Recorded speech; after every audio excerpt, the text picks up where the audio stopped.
Pagi ini saya bercadang nak memperkatakan tentang satu buku yang terdapat dari rak buku saya, iaitu satu buku yang saya tulis pada tahun 2014. Okey, apa dia sebenarnya? Okey, ia berkaitan dengan kesan Eurocomology folia. Okey, kita kenal sebagai tongkat ali lah. Okey, kat atas tulang. Okey, dari sini saya akan memperkatakan sedikit kebaikan tongkat ali dan kesannya kepada tulang. Pada tahun 2009, saya bercadang untuk menjalankan satu kajian berkaitan dengan herba di Malaysia. Dan pada ketika itu, hangat diperkatakan tentang herba tongkat ali di kalangan orang-orang lelaki. Kenapa ia begitu terkenal? Tongkat ali memberi kesan yang positif kepada kekuatan, fizikal, ketahanan badan di kalangan golongan orang lelaki. Dan disebabkan oleh itulah herba ini begitu popular, begitu terkenal, terutamanya mereka yang telah berusia. Yang menarik minat saya untuk menjalankan kajian kepada herba tongkat ali ini adalah kerana kesan dia kepada tulang.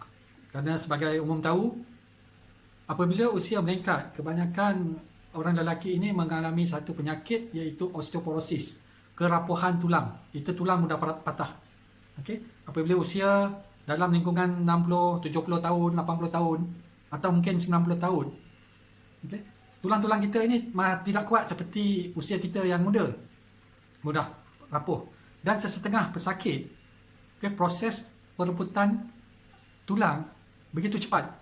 Okay, bagi mengelakkan terjadinya kerapuhan kepada tulang, kebiasaan rawatan yang diberi kepada pesakit-pesakit ini adalah pemberian testosteron, iaitu sejenis hormon yang boleh meningkatkan paras testosteron dalam badan kita.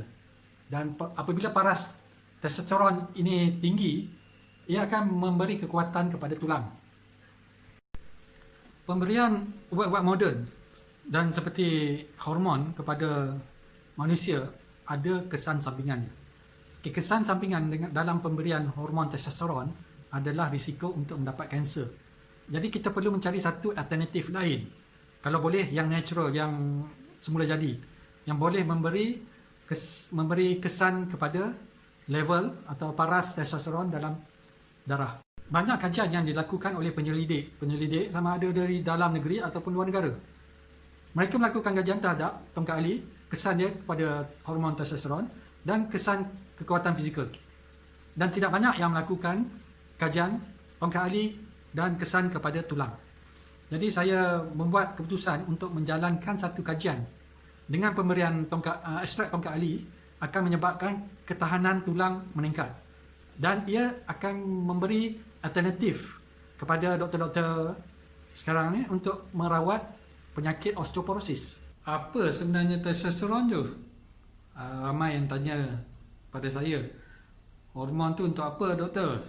Okey, sebenarnya dalam badan lelaki ni, okay, yang menunjukkan sifat-sifat kelakian adalah hormon testosteron. Jadi testosteron ni adalah satu hormon yang amat penting bagi lelaki, dan dalam masa yang sama, apabila kandungan testosteron ni berkurangan, ia akan menyebabkan banyak kesan-kesan lain, dan salah satu adalah kesan kerapuhan tulang dan ia mudah patah.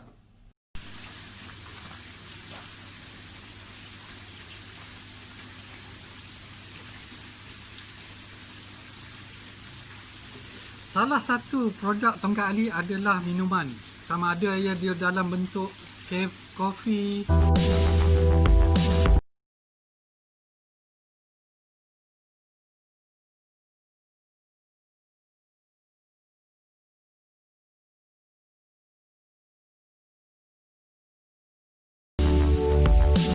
okay, sebelum kita memperkatakan dengan lebih lanjut tentang tongkat ali ni, kita nak tengoklah macam mana pokok tongkat ali sebenarnya ni. Nah, kat sini saya ada tandam pokok tongkat ali ni. Asalnya dalam 5-6 tahun yang lepas, dan ni adalah pokok tongkat ali. Okay, kita akan lihat, dan saya akan bincangkan ciri-ciri tongkat ali kerana ia mempunyai ciri-ciri yang tertentu seperti ranting, akar, batang dan sebagainya.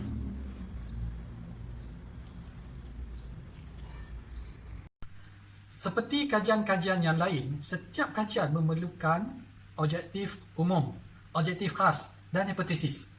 Dan hipotesis inilah yang penting dan bagi arah tuju kajian kita.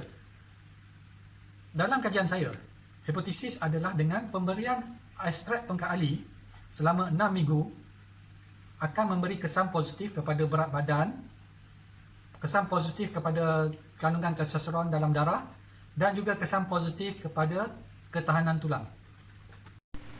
Banyak maklumat yang saya akan kongsi dengan tuan-puan dari kajian saya berkaitan dengan tongkat ali. Dan ia akan diterangkan dalam video-video saya yang akan datang. Sebelum saya akhiri video kali ini, saya berharap agar tuan-puan dapat memberi komen, memberi pandangan, like saya punya video dan subscribe channel saya, Dr. Tajul. Sekian, terima kasih.